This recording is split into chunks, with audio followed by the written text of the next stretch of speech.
Ciao a tutti e benvenuti o benvenute sul nostro canale. Sono Francesca di Classe Italiana. Oggi vediamo insieme un argomento grammaticale che spesso preoccupa gli studenti di italiano: i pronomi, e in particolare i pronomi combinati o doppi, così si chiamano, cioè la combinazione di più pronomi, quando con un verbo occorrono più pronomi. Vi ricordo anche che la mia collega Laura tempo fa ha fatto proprio un video sui pronomi diretti e indiretti. Se non lo avete ancora visto, vi consiglio di vederlo. E poi una cosa importante: vi lascio un link nell'info box per una attività legata proprio all'argomento della lezione di oggi, cioè ai pronomi combinati. E vi dico che sul nostro sito classe-italiana.com potete trovare una pagina dedicata alle attività per continuare a studiare con noi l'italiano. Sono attività gratuite, quindi approfittatene. E se non vi siete ancora iscritti al nostro canale, fatelo adesso e attivate anche la campanella per non perdere le prossime video lezioni. E seguiteci anche su Facebook, Instagram, LinkedIn, vi aspettiamo. Adesso cominciamo la nostra lezione. Guardate questo mini dialogo. Mi dai il tuo indirizzo email? Sì, te lo mando con un messaggio WhatsApp. Lo mandi anche a Marco? Sì, glielo mando subito. Ecco, in questo mini dialogo abbiamo usato i pronomi indiretti, che come sappiamo sostituiscono un nome che ha la funzione di complemento indiretto, cioè a chi dobbiamo mandare l'indirizzo email, e poi abbiamo il pronome diretto, in questo caso lo, maschile singolare, perché sostituisce che cosa dobbiamo mandare. Allora, nella prima risposta io mando a te l'indirizzo email.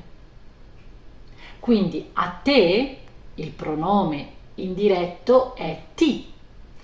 L'indirizzo email è lo. Quindi sarebbe ti più lo. Nella seconda risposta io mando a Marco l'indirizzo email. A Marco, a lui, il pronome indiretto maschile singolare gli, più il pronome diretto lo, che sostituisce l'indirizzo email. Quindi gli più lo. E cosa vediamo?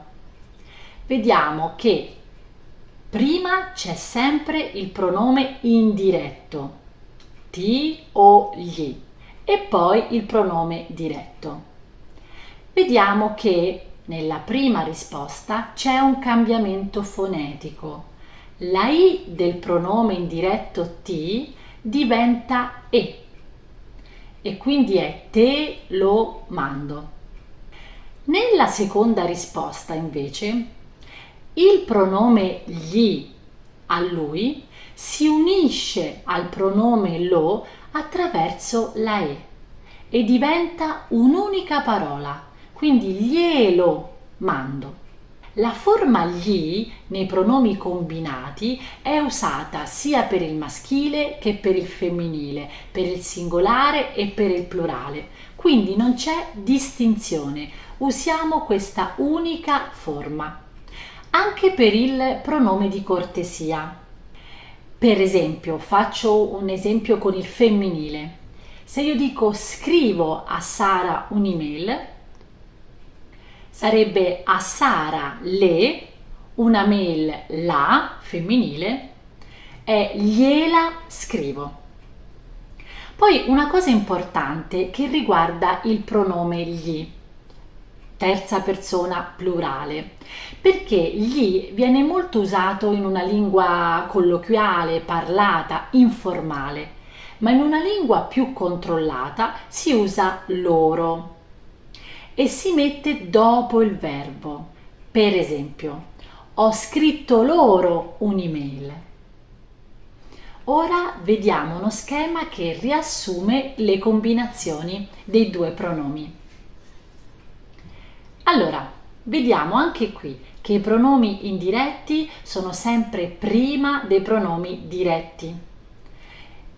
Vediamo il cambiamento fonetico, la I dei pronomi indiretti diventa E i pronomi di terza persona non hanno distinzione, c'è un'unica forma per il maschile, il femminile, il singolare e il plurale e importante sono costituiti da un'unica parola. Vedete che nello schema compare anche il pronome ne, perché i pronomi atoni indiretti possono combinarsi anche con il pronome partitivo ne. Per quanto riguarda la posizione dei pronomi combinati, valgono le stesse regole che abbiamo già studiato per la posizione dei pronomi diretti ed indiretti. Vi ricordo che sul nostro canale trovate anche dei video proprio anche con l'imperativo, l'uso dei pronomi con l'imperativo. E ovviamente vale anche la regola dell'accordo del participio passato con il pronome diretto nei tempi composti. Per esempio, se io dico hai portato la spesa alla nonna? Sì, gliel'ho portata. Vedete? Il participio passato termina in a perché si accorda con il pronome diretto la, che in questo caso sostituisce il nome spesa. E poi vediamo anche che c'è un apostrofo perché si trova davanti al verbo avere.